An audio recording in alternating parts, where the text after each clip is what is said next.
Здравствуйте, дорогие мои рукодельницы! Я рада вас вновь видеть на своем канале. Данное видео это не мастер-класс, это будет болталка под вязание. Я хочу с вами обсудить один очень интересный и важный момент, так что берите с собой вязание, присаживайтесь поудобнее и давайте приступим. Чтобы не терять время, я также буду вязать. Сейчас я вяжу вот такой вот кардиган из пряжи петельками. То есть мне не нужно ни спицы, ни крючок, а просто пригодятся только мои руки. Ну а теперь давайте перейдем к сути вопроса. Я веду канал уже больше 5 лет. И за все это время я столкнулась с самыми разными комментариями. 80% это адекватные, положительные, позитивные, какие-то с конструктивной критикой комментарии. Ну а 20 это уже другой разговор. Иногда это были оскорбления, иногда был хейт моих работ. А вот не так давно появился новый вид комментаторов. Если на предыдущие два я уже научилась как-то более-менее спокойно реагировать, то вот этот новый вид меня просто выводит из себя. Я их называю буратино и всезнайки. Это люди, которые суют свой длинный нос туда, куда их не просят, и дают непрошенные советы и рекомендуют кому, как и что делать. Ух, как же порой хочется послать лесом за интересом таких личностей. Но нет, так же нельзя, надо быть культурной. Да и YouTube может потом пальчиком погрозить. Сейчас я вам приведу несколько таких примеров. Вот, например, одной даме необходимо, чтобы я покрывало разноцветное вязала, а то ишь ты, гляди, коврика навяжет. Зачем это нужно пыль собирать? Связала бы лучше покрывало из цветов разноцветных.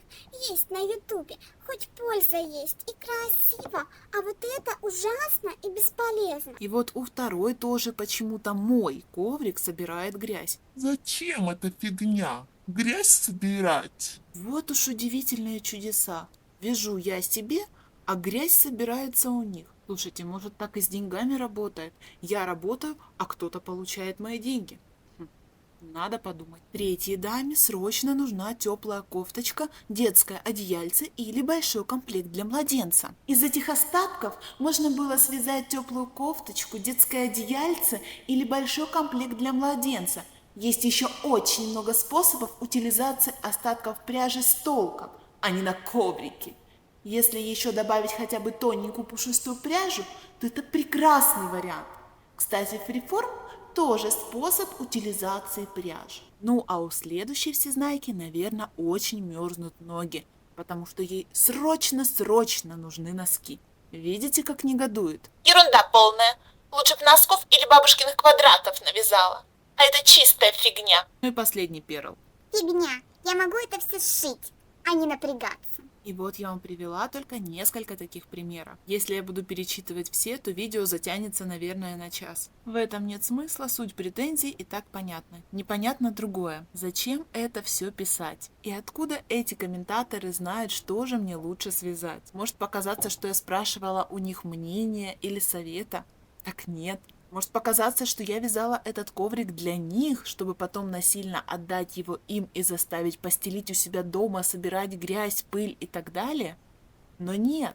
Ну, может быть, я тогда, наверное, бесполезно взяла и потратила их остатки пряжи, которые они собирались использовать для своих шедевров, и связала вот эту фигню? Так тоже нет. Все просто. Я всего лишь сняла мастер-класс из своих остатков пряжи и связала то, что считала нужным для себя. И все. А самое интересное, что с каждым разом таких советчиков становится все больше и больше. И у меня порой такое ощущение, что дома их никто не слушает, так они выходят на просторы интернета и начинают таким образом самоутверждаться. Нет, конечно, их комментарии можно расценить и с другой стороны. Возможно, они думают, что их слова как-то меня сподвигнут, вдохновят, и дальше я буду творить шедевры такие, какие нужны им. Если они действительно преследовали такую цель, то мне придется их расстроить и разочаровать. Я буду продолжать вязать только то, что мне нравится, и только то, что мне интересно. Ну а если они хотят как-то уравнять шансы, как говорится, фигни и полезного контента, то, пожалуйста, пускай заводят свой канал и снимают то, что считают полезным и архиважным. Но я практически на 100% уверена, что никто из них не заведет свой канал и не будет снимать мастер-классы. А если этот человек все-таки решится это сделать, то он все равно столкнется с такими же умными комментаторами, которые будут рассказывать, что он вяжет ненужную и неполезную фигню. Я знаю одно, что каждый поступает так, как ему велит душа и сердце, и судит всех по себе.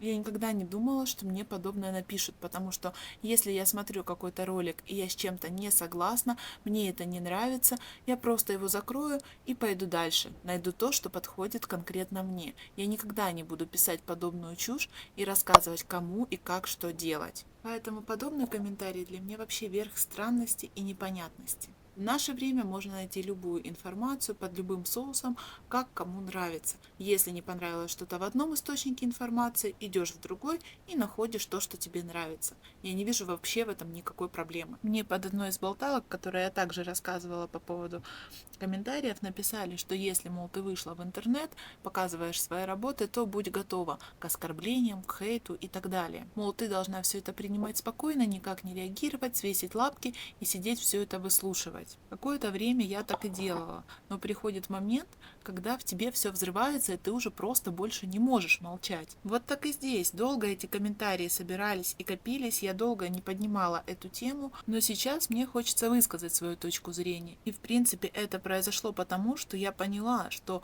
много людей сталкивается и в обычной жизни с такими великими знатоками, которые рассказывают, кому, как и что лучше делать. И многие люди поддаются на такие манипуляции и делают не то, что им велит сердце и то, что они хотят, а то, что хотят другие люди от них. Получается ерунда, потому что человек уже идет другой дорожкой, не своей. Мне очень хочется поддержать таких людей, чтобы они меньше реагировали на все вот эти вот нападки и манипуляции со стороны окружающих. Делайте то, что вам нравится, так, как вы считаете нужным. Естественно, в рамках закона желательно. Ну а вот этим вот буратинным всезнайкам хочется сказать: не говорите, что мне делать, и я не скажу, куда вам пойти. На этом у меня сегодня все. Я с вами прощаюсь. Переходите на мои мастер-классы, смотрите, бежите, творите и никого не слушайте, особенно тех, кто говорит, что у вас ничего не получится. Все получится. Я в вас верю. Пока-пока, мои хорошие.